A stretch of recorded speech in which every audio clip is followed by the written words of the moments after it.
Hello everyone. Welcome to my session on foreign direct investment FDI. So let us see in this session what is meant by FDI, what are the different ways in which FDI can happen, and what are the types of FDI, and all this we are going to study in this session. So let us start with the introduction to FDI. ವಿದೇಶಿ ನೇರ ಬಂಡವಾಳ ಹೂಡಿಕೆ ಅನ್ನೋದ್ರ ಬಗ್ಗೆ ನಾವು ಈ ಒಂದು ಅವಧಿಯಲ್ಲಿ ತಿಳ್ಕೊಳ್ಳಿದ್ದೇವೆ. So this F D I concept was in existence tracing back to the establishment of East India Company of British during the colonial era in the 17th century when the British merchants approached the Mughal emperor for establishing a factory in Surat city of India. ಆವಾಗಲೇ ಈ ಒಂದು ವಿದೇಶಿ ನೇರ ಬಂಡವಾಳ ಹೂಡಿಕೆಯ ಪರಿಕಲ್ಪನೆ ಏನಿತ್ತು ಅದು ಚಾಲ್ತಿಯಲ್ಲಿತ್ತು. But the very formal legalised concept of F D I was introduced in India in the year 1991 under the Foreign Exchange Management Act by then finance minister doctor Manmohan Singh, which started with the baseline of $1 billion in 1990. ಅಂದರೆ ಈ ಆಧುನಿಕ ಕಾನೂನುಬದ್ಧ ಒಂದು ಪರಿಕಲ್ಪನೆ ಏನಿದೆ, ಸಂಘಟಿತ ಪರಿಕಲ್ಪನೆ, ಇದು ಭಾರತದಲ್ಲಿ 1991 ಈಚೆಗೆ ಡಾಕ್ಟರ್ ಮನಮೋಹನ್ ಸಿಂಗ್ ಅವರ ಒಂದು ಹಣಕಾಸಿನ ಮಂತ್ರಿ ಆಗಿದ್ದಾಗ ವಿದೇಶಿ ವಿನಿಮಯ ನಿರ್ವಹಣಾ ಕಾಯ್ದೆ ಫೆಮಾ ಇದರಡಿಯಲ್ಲಿ ಜಾರಿಗೆ ಬಂದಿತ್ತು. ನಂತರ ಈ ಒಂದು ವಿದೇಶಿ ನೇರ ಬಂಡವಾಳ ಹೂಡಿಕೆ ಏನಿದೆ ಇದು ಬೇರೆ ಬೇರೆ ವಲಯಗಳಲ್ಲಿ ಸಾಕಷ್ಟು ಪ್ರಮಾಣದಲ್ಲಿ ಒಂದು ಬಂಡವಾಳವನ್ನು ಸ್ವೀಕರಿಸ್ತಾ ಇದೆ. ಮುಖ್ಯವಾಗಿ ಸೇವಾ ವಲಯ ಇರ್ಬೋದು, telecommunication, construction activities, computer software and hardware, ಈ ಒಂದು ವಲಯಗಳಲ್ಲಿ ಹೆಚ್ಚಿನ ಪ್ರಮಾಣದಲ್ಲಿ ಎಫ್ ಡಿ ಐ ಒಂದು ಸ್ವೀಕೃತ ಆಗ್ತಾ ಇದೆ ಅಂತಂದು. Then meaning of FDI, what actually it is? Foreign direct investment mean an individual, a group of individuals, an incorporated or unincorporated entity or a public or private company investing his money in other country. ಒಂದು ರಾಷ್ಟ್ರದ ವ್ಯಕ್ತಿಗಳ ಸಮೂಹ ಅಥವಾ ಒಂದು ಸಂಸ್ಥೆ ಇನ್ನೊಂದು ದೇಶದಲ್ಲಿ ಬಂಡವಾಳವನ್ನು ಅದರ ಒಂದು ವ್ಯವಹಾರ ಅಸ್ತಿತ್ವದ ಮೇಲೆ ಹೂಡಿಕೆಯನ್ನು ಮಾಡಿದರೆ ಅದನ್ನು ನಾವು ನೇರ ಬಂಡವಾಳ ಹೂಡಿಕೆ ಅಂತ ಹೇಳಿ ಕರಿತೇವೆ. For example, if an individual of U S or a U S based company investing its funds in an Indian business or Indian company, then it is a foreign direct investment. ಈ ಒಂದು ನೇರ ಬಂಡವಾಳ ಹೂಡಿಕೆ ಇದೆಯಲ್ಲ, ಇದು ಈ ಎರಡು ಮಾರ್ಗಗಳಲ್ಲಿ ನಡೆಯುತ್ತೆ: automatic route and government route. Automatic route ಮತ್ತು ಗೌರ್ಮೆಂಟ್ ರೂಟ್ ಅನ್ನೋ ಎರಡು ಮಾರ್ಗದಲ್ಲಿ ನಡೆಯುತ್ತೆ. ಅಂದರೆ ಆಟೋಮ್ಯಾಟಿಕ್ ರೂಟಲ್ಲಿ ಯಾವುದೇ ಒಂದು ಸರ್ಕಾರದ್ದು ಆರ್ ಬಿ ಐ ಇರ್ಬೋದು, ರಿಸರ್ವ್ ಬ್ಯಾಂಕ್ ಆಫ್ ಇಂಡಿಯಾ ಅಥವಾ ಮಿನಿಸ್ಟ್ರಿ ಆಫ್ ಎಕ್ಸ್ಟರ್ನಲ್ ಅಫೇರ್ಸ್ ಇರ್ಬೋದು, ಈ ಥರದ ಒಂದು ಸಂಸ್ಥೆಯಿಂದ ಪರ್ಮಿಷನ್ ಅನುಮತಿಯನ್ನು ಪಡಿಬೇಕಾದಂಥ ಅವಶ್ಯಕತೆ ಇರೋದಿಲ್ಲ ಗೌರ್ಮೆಂಟ್ ರೂಟಲ್ಲಿ, ಆಟೋಮ್ಯಾಟಿಕ್ ರೂಟಲ್ಲಿ. In case of automatic route, no permission is required for F D I investment. But in case of government route, it requires permission from RBI, Government of India, Ministry of External Affairs and concerned authorities to invest in some sectors. ಅಂದರೆ automatic ರೂಟಲ್ಲಿ ಯಾವ ಒಂದು ಅಧಿಕೃತ ಸಂಸ್ಥೆ ಇರುತ್ತೆ ಆ ಸಂಸ್ಥೆಯಿಂದ ಅನುಮತಿಯನ್ನು ಮುಂಚಿತವಾಗಿ ಪಡೀತಕ್ಕಂಥ ಅವಶ್ಯಕತೆ ಇರೋದಿಲ್ಲ. ಅದೇ ಸರ್ಕಾರದ ಮಾರ್ಗದ ಮುಖಾಂತರ ಪಡೆಯುವುದಾದರೆ ಸಂಬಂಧಿಸಿದ ಇಲಾಖೆಗಳಿಂದ, ರಿಸರ್ವ್ ಬ್ಯಾಂಕ್ ಆಫ್ ಇಂಡಿಯಾ ಇರ್ಬೋದು ಅಥವಾ ಮಿನಿಸ್ಟ್ರಿ ಆಫ್ ಎಕ್ಸ್ಟರ್ನಲ್ ಅಫೇರ್ಸ್ ಅಥವಾ ಅದಕ್ಕೆ ಅಧಿಕೃತವಾಗಿರ್ತಕ್ಕಂಥ ಅಧಿಕಾರ ಹೊಂದಿರುವಂಥ ಸಂಸ್ಥೆಗಳು ಯಾವಿದ್ದಾವೆ ಅವುಗಳಿಂದ ಒಂದು ಅನುಮತಿಯನ್ನು ಪಡೆಯುವಂಥ ಅವಶ್ಯಕತೆ ಇರುತ್ತೆ. So apart from these two, there are sectors where F D I is allowed up to a certain limit under automatic route. After that limit, if they want to invest, then they have to go for government. ಇದೆರಡರ ಒಂದು mix ಆಗಿರ್ತಕ್ಕಂಥ root ಕೂಡ ಇದೆ. ಒಂದು ಹಂತದವರೆಗೆ F D ಐಯನ್ನು ಈ ಒಂದು automatic ರೂಟಲ್ಲಿ invest ಮಾಡೋದು, ಆ ಒಂದು ಕ್ಯಾಪ್ ಏನಿದೆ, ಆ ಲಿಮಿಟ್, ಆ ಮಿತಿ ಆ ತಲುಪಿದ ಆದಮೇಲೆ ಇನ್ನೂ ಹೆಚ್ಚು ಹೂಡಿಕೆ ಮಾಡಬೇಕಿದ್ರೆ ಅವರು ಗೌರ್ಮೆಂಟ್ ರೂಟ್ ಮುಖಾಂತರನೇ ಇನ್ವೆಸ್ಟ್ ಮಾಡಬೇಕು. Example, in defence more than 49% of investment has to be through the government route.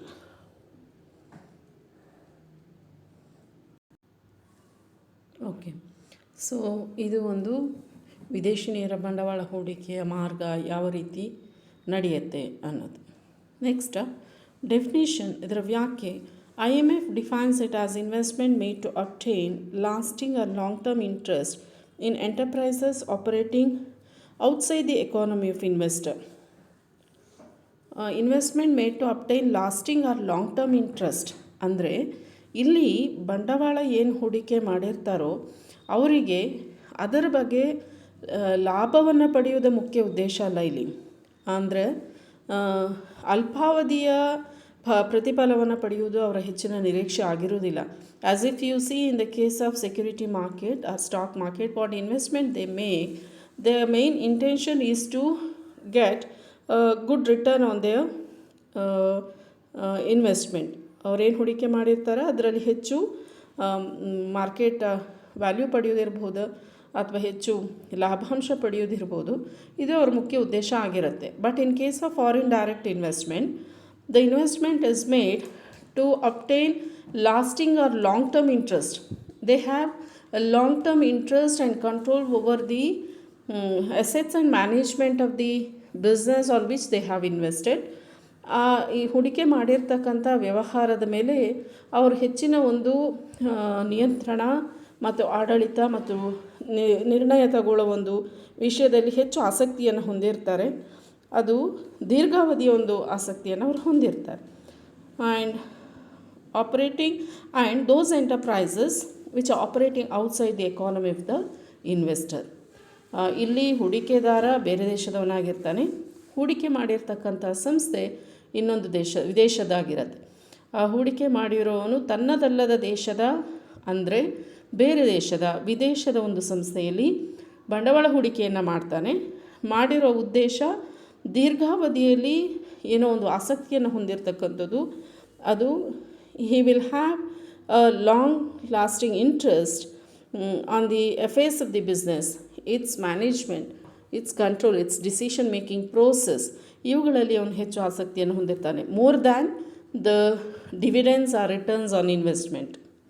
This is what actually the definition means.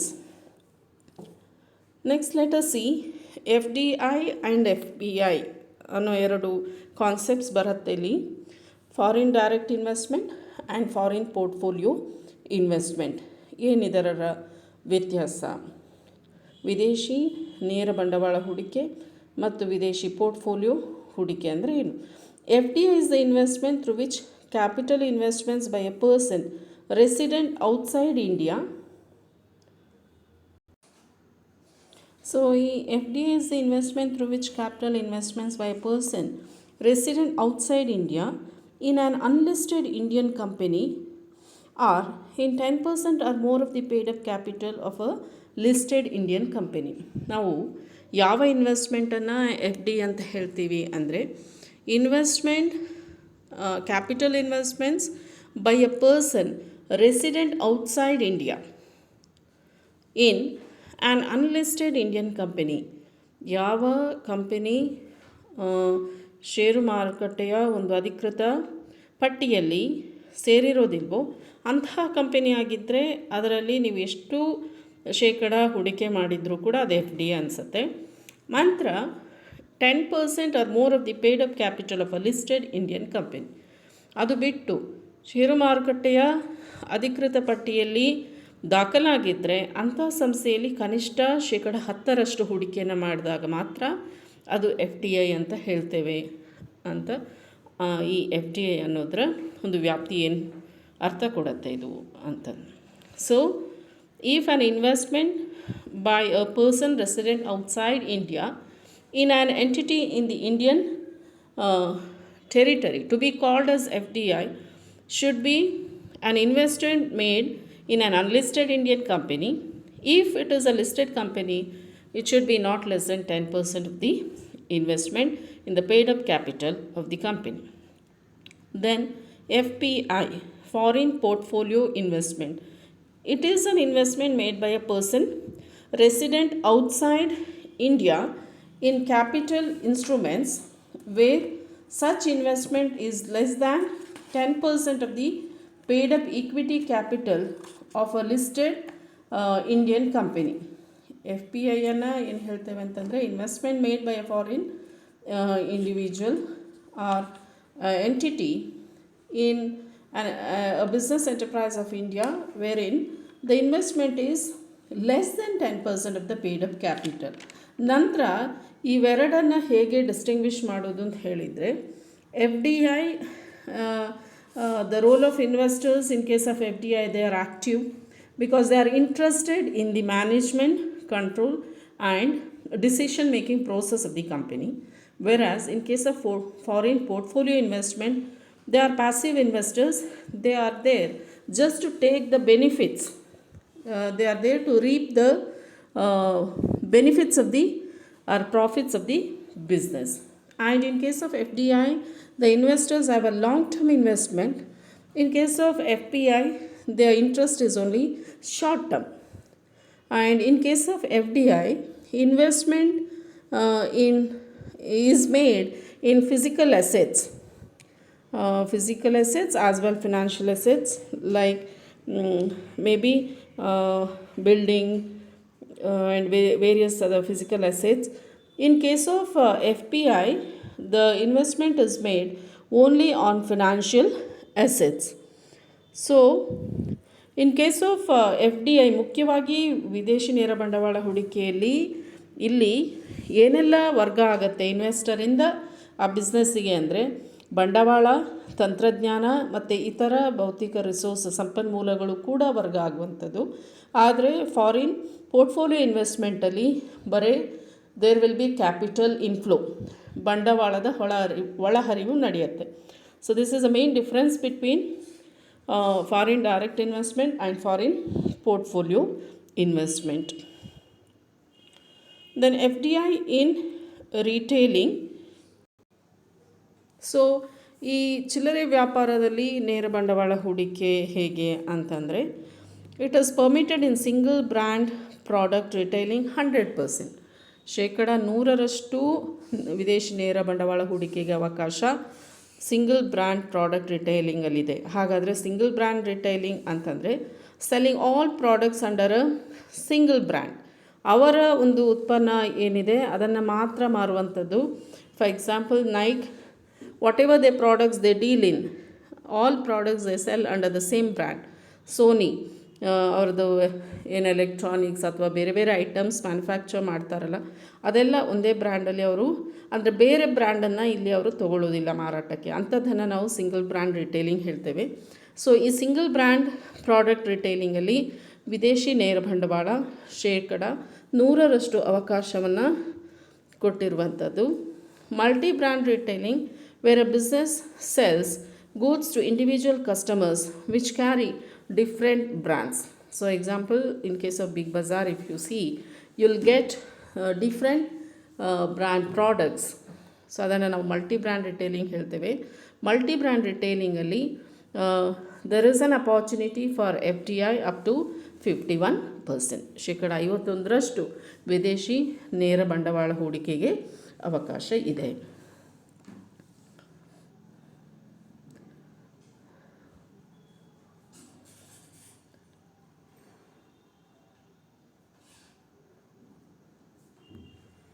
Then next,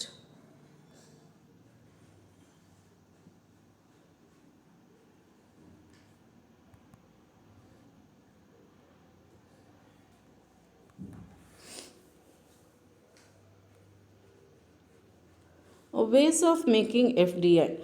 What are the different ways in which FDI can be carried on? ಅಂದರೆ wholly owned subsidiary. ಈಗ if a foreign company Uh, if a foreign company has an investment in Indian companies, acquiring all shares, ಅಂದರೆ ಒಂದು ವಿದೇಶಿ ಸಂಸ್ಥೆ ಭಾರತದ ಒಂದು ಸಂಸ್ಥೆಯಲ್ಲಿ 100%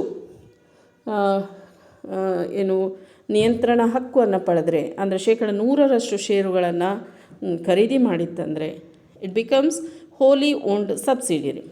ಅಂದರೆ ಈಗ ಯಾವುದೋ ಒಂದು US ಸಂಸ್ಥೆ ಭಾರತದ ಒಂದು ಕಂಪನಿಯ 100% ಷೇರುಗಳನ್ನು ಖರೀದಿ ಮಾಡುವುದಾದರೆ ಅದು ಹೋಲಿ ಓನ್ಡ್, ಭಾರತದ ಕಂಪನಿ ಹೋಲಿ ಓನ್ಡ್ ಸಬ್ಸಿಡಿಯರಿ ಆಧೀನ ಸಂಸ್ಥೆ ಆಗುತ್ತೆ. ಸೊ ಈ ಪೂರ್ತಿ ಖರೀದಿಯಾಗಿರ್ತಕ್ಕಂಥ ಆಧೀನ ಸಂಸ್ಥೆಯ ರೂಪದಲ್ಲಿ ವಿದೇಶಿ ಬಂಡವಾಳ ಹೂಡಿಕೆಯನ್ನು, ನೇರ ಬಂಡವಾಳ ಹೂಡಿಕೆಯನ್ನು ಪ್ರಾರಂಭ ಮಾಡ್ಬೋದು. ಆದರೆ ಈ ಪೂರ್ತಿ 100% ಷೇರುಗಳನ್ನು ಖರೀದಿ ಮಾಡುವ ಒಂದು ಅವಕಾಶ ಏನಿದೆಯಲ್ಲ, this is possible only through government approval. Only government approved sectors ಯಾವುದಿದೆ ಅದರಲ್ಲಿ ಇದು ಪಾಸಿಬಲ್ ಇದೆ. May be agriculture, railways, construction ಮತ್ತು ಸಿಂಗಲ್ ಬ್ರ್ಯಾಂಡ್ ರಿಟೇಲ್ ಟ್ರೇಡಲ್ಲಿ. ಸೊ ಈ ರೀತಿ ಕೆಲವೊಂದು ವಲಯಗಳಲ್ಲಿ ಈ ಒಂದು ಅವಕಾಶ ಇರುತ್ತೆ. Then joint ventures, when a foreign company and Indian company together started a new business. For example, Bharti, an Indian company, and AXA, a France company, they joined together start Bharati AXA General Insurance Company in India. Then it is a case of joint venture, and wherein it is a kind of foreign direct investment. ನಂತರ ಮೂರನೇದು Indian subsidiary of foreign company. When a foreign company acquires more than 51% and less than 99% shares in any of the Indian companies, then it is a case of Indian subsidiary of foreign company. ವಿದೇಶಿ ಸಂಸ್ಥೆಯ ಒಂದು ಭಾರತದ ಒಂದು ಅಧೀನ ಸಂಸ್ಥೆಯಾಗಿ ಈ ನೇರ ಬಂಡವಾಳ ಹೂಡಿಕೆಯನ್ನು ಮಾಡಲಿಕ್ಕೆ ಸಾಧ್ಯ ಇದೆ. So there are examples like Ford India, Hyundai India. So these are the ways in which FDI can be made. Then next is types of FDI. In case of types, there are different bases. ವರ್ಗೀಕರಣ ಏನು ಮಾಡಿದ್ದಾರೆ, 4 ಅಂಶಗಳನ್ನು ಆಧಾರವಾಗಿ ಇಟ್ಕೊಂಡು by direction, ದಿಕ್ಕು, ಯಾವ ದಿಕ್ಕಲ್ಲಿ ಇದು ನೇರ ಬಂಡವಾಳ ಹೂಡಿಕೆ ಹರಿಯುತ್ತೆ ಅದರ ಆಧಾರದ ಮೇಲೆ inward FDI and outward FDI, ಒಳಗಿನ FDI ಮತ್ತು ಹೊರಗಿನ. ಇನ್ವರ್ಡ್ FDI ಅಂತಂದರೆ, ಈಗ ಅಮೇರಿಕದ ಒಂದು ಸಂಸ್ಥೆ ಭಾರತದ ಒಂದು ವ್ಯವಹಾರ ಸಂಸ್ಥೆಯಲ್ಲಿ ಬಂಡವಾಳ ಹೂಡಿಕೆ ಮಾಡಿದರೆ ಅದು ನಮ್ಮ ದೇಶಕ್ಕೆ ಇನ್ವರ್ಡ್ FDI. ಅದೇ ಭಾರತದ ಒಂದು ವ್ಯವಹಾರ ಸಂಸ್ಥೆ ಅಥವಾ ಭಾರತದ ಹೂಡಿಕೆದಾರ ಅಮೇರಿಕದ ಒಂದು ಸಂಸ್ಥೆಯಲ್ಲಿ ಹೂಡಿಕೆ ಮಾಡಿದರೆ ಅದು outward FDI. That is, if the investment is coming into the economy, it is inward FDI, and if the investment is flowing out of the economy, then it is outward FDI. So that is on the basis of direction. Then on the basis of target, there are horizontal FDI, vertical FDI and conglomerate FDI ಅಂತಂದು 3 ವಿಧಗಳಿದ್ದಾವೆ. So ಇಲ್ಲಿ ಇದರ ಗುರಿ ಅಥವಾ ಲಕ್ಷ್ಯ ಹೇಗೆ ಅಂತಂದರೆ, horizontal ಸಮತಲ ಹೂಡಿಕೆಯಲ್ಲಿ, ಸಮತಲ ಹೂಡಿಕೆ ಏನು ಅಂತಂದರೆ, if a business unit in America is investing in a company in India, both are dealing in same kind of activities. The company does all the same activities abroad as at home. ಒಂದು ವಿದೇಶಿ ಸಂಸ್ಥೆ ನಮ್ಮ ದೇಶದ ಒಂದು ಸಂಸ್ಥೆಯಲ್ಲಿ ಬಂಡವಾಳ ಹೂಡಿಕೆ ಮಾಡ್ತಾ ಇದೆ.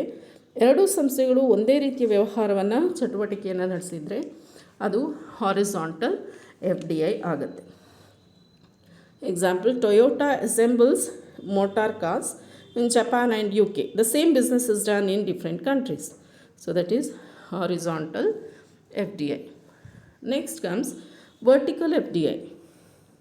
Investments in an overseas firm which may supply or sell products. ಇಲ್ಲಿ ವರ್ಟಿಕಲ್ ಎಫ್ ಡಿ ಐಯಲ್ಲಿ ಸಪ್ಲೈ ಚೈನ್ದ ಹಿಂದಿನ ಅಥವಾ ಮುಂದಿನ ಒಂದು ಚಟುವಟಿಕೆ ಏನಿದೆ ಅದರಲ್ಲಿ ಹೂಡಿಕೆಯನ್ನು ಮಾಡಲಾಗುತ್ತೆ. For example, if there is a manufacturing business and this manufacturing business is in some country and that company is investing in a foreign business which is supplying raw materials or which is carrying on marketing activities. So illi a supply chain ಏನಿದೆ, so you know the supply chain, that is suppliers supplying raw materials, then manufacturers producing products, then it is marketed through wholesalers and retailers to customers. ಈ ಚೈನಲ್ಲಿ ಏನು ಮಾಡ್ತಾರೆ ಅವರು, ಹಿಂದಿನ ಅಥವಾ ಮುಂದಿನ ಒಂದು ಪ್ರಕ್ರಿಯೆ ಏನಿದೆ ಅದರಲ್ಲಿ ಹೂಡಿಕೆ ಮಾಡಿದರೆ ಅದನ್ನು ನಾವು ವರ್ಟಿಕಲ್ ಎಫ್ ಡಿ ಐ ಅಂತೀವಿ. If they are investing in the previous process in the supply chain, we call it as backward FDI. And if they are investing in the next process in the supply chain, that is we call it as forward vertical FDI. So for example, in case of backward vertical FDI, Toyota getting major stake in a tire manufacturing or a rubber plantations. Forward vertical FDI, Toyota buying a car distributorship in America. So this is how vertical FDI takes place. ಇಲ್ಲಿ ಹೂಡಿಕೆ, ಒಂದು ವಿದೇಶಿ ಸಂಸ್ಥೆ ಹೂಡಿಕೆ ಯಾವುದರಲ್ಲಿ ಮಾಡುತ್ತೆ ಅಂದರೆ, ತಾನು ಉತ್ಪಾದಕ ಆಗಿದ್ದರೆ ರಾ ಮೆಟೀರಿಯಲ್ ಸಪ್ಲೈ ಮಾಡೋರ ಜೊತೆಗೆ ಅದು backward vertical F D I, ಅಥವಾ ಡಿಸ್ಟ್ರಿಬ್ಯೂಟರ್ ಜೊತೆಗೆ ಅಂದರೆ forward vertical F D I ಆಗುತ್ತೆ. ದೆನ್ ಕಾಂಗ್ಲೋಮರೇಟ್, ಇಲ್ಲಿ car manufacturing of Australia invest in a consumer durable goods manufacturer in India, ಅಂದರೆ ಸಂಬಂಧನೇ ಇರಲ್ಲ. So investor invest in a business in a foreign country which is all together different. ಯಾವುದು ತನಗೆ ಸಂಬಂಧ ಇಲ್ಲದೇ ಇರತಕ್ಕಂಥ ಒಂದು ವ್ಯವಹಾರ ಚಟುವಟಿಕೆಯಲ್ಲಿ ತೊಡಗಿರುತ್ತೋ ಅಂಥ ಒಂದು ಸಂಸ್ಥೆಯಲ್ಲಿ ಹೂಡಿಕೆಯನ್ನು ಮಾಡಿದಾಗ ಅದು ಕಾಂಗ್ಲೋಮರೇಟ್ ಎಫ್ ಡಿ ಐ ಅನಿಸುತ್ತೆ. Then next is on the base of motive, that is the ಉದ್ದೇಶ ಏನಿದೆ ಅದರದ್ದು ಅಂತಂದು. ರಿಸೋರ್ಸ್ ಸೀಕಿಂಗ್, ಸಂಪನ್ಮೂಲ ಬಯಸುವ ಒಂದು ಉದ್ದೇಶ. ಮಾರುಕಟ್ಟೆ ಬಯಸುವ ಮಾರ್ಕೆಟ್ ಸೀಕಿಂಗ್, ದಕ್ಷತೆ ಬಯಸುವ efficiency seeking, and strategic asset seeking, ತಂತ್ರಗಾರಿಕೆ ಒಂದು ಆಸ್ತಿಯನ್ನು ಬಯಸುವ ಉದ್ದೇಶದಿಂದ ಹೂಡಿಕೆ, ವಿದೇಶಿ ನೇರ ಬಂಡವಾಳ ಹೂಡಿಕೆ ಮಾಡಿದರೆ ಅದನ್ನು ನಾವು resource seeking, market seeking, efficiency seeking and strategic asset seeking F D I ಅಂತೇವೆ.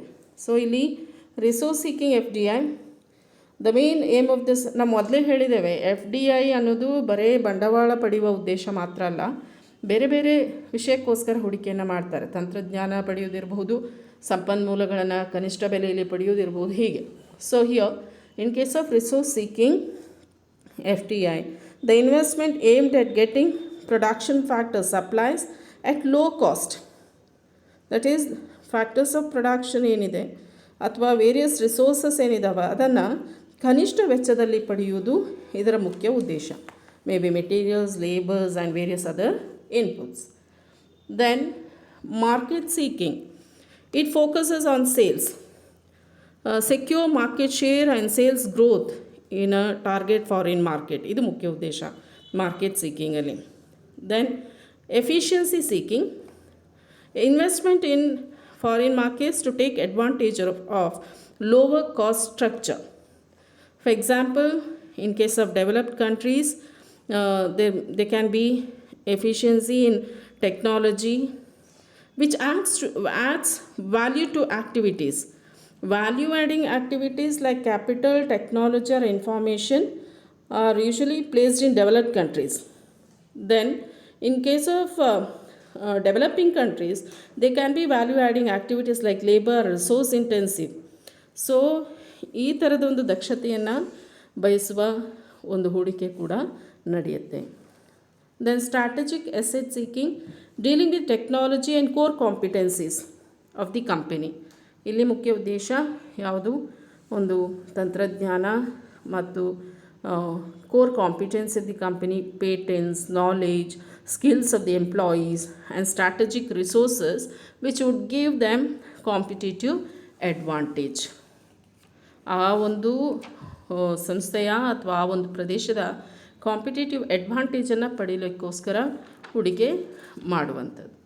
Then on the base of entry modes, ಪ್ರವೇಶ ರೀತಿ ಅಲ್ಲಿ we have greenfield investment and brownfield investment.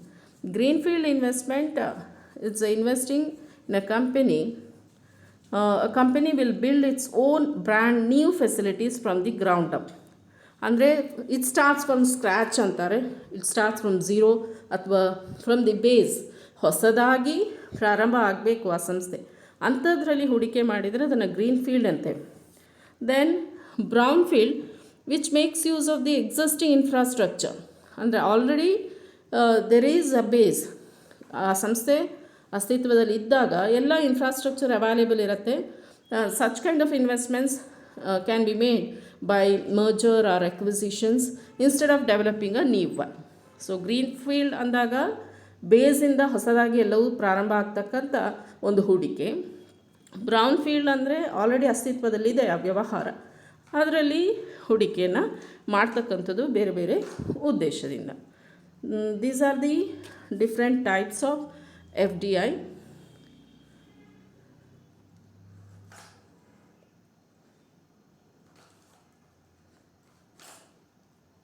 Then next is to conclude, we know every country requires capital for its growth and development but cannot be raised alone internally.